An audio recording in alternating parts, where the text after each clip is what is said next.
I grew up in this county. I'm in my 30s. I love this county. This is where I plan to live and to raise my children and for my children to have homes here. But that's all being stolen from me. And I don't like it. And none of these people here like it. And that's why we are calling for term limits. We need term limits so that we can just live in this county peacefully. And I feel like it is being taken by members of this board. These political ideologies you have, we don't want it. We do not want you there to be tyrants on the board deciding what is best for us. We know what's best for us.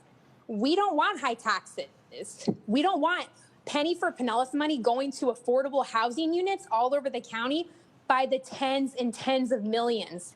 Yes, I'm glad that the media around here is starting to pick this up, but I've been watching every meeting since 2020, and I can see what you're doing. It's a progressive vision. It's a new radical utopia. I don't want Pinellas to turn into Portland. I've been to Portland. It's not fun. That's what it's going to come to. And with this Ready for 100 program, completely eliminating gas, oil, coal, people, wake up. They're going to be halfway there by 2030. What is that going to be like? Can you imagine? Electric vehicles are pretty expensive and not that great for the environment. I've seen what they do sitting in landfill. I think it's all a bunch of baloney, if you ask me. I see no problem with gasoline, but now I understand why all this money is going to the PSTA, even though nobody's riding it, because that's the ultimate goal. They want to force us into that. I mean, what's going to happen with no more gas? I mean, I feel like I'm a crazy person here, but I'm seeing what's happening in the county, and I'm just shocked. Nobody even talks about it. Nobody talks about this penny for Pinellas money not going to roads, okay? I never voted for it. I never quite trusted government with my hard-earned money.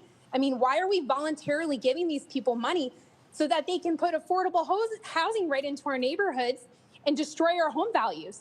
We need term limits big time, big time. And we are calling for term limits. We want representation from people who will do what's best for our county. And I am also worried about the supply chain issues.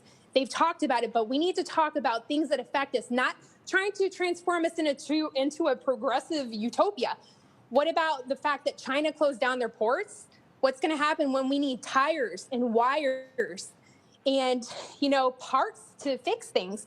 I want you focusing on issues that affect us. What about the grocery shortages from workers not being able to work all around the country? That's going to happen here. We're going to see empty shelves.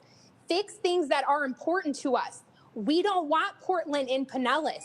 We want term limits. You don't need to be sitting on this board for decades destroying my county. Thank you, Ms. Barnes. This is my county. Your time is up. Thank you very much. You. I have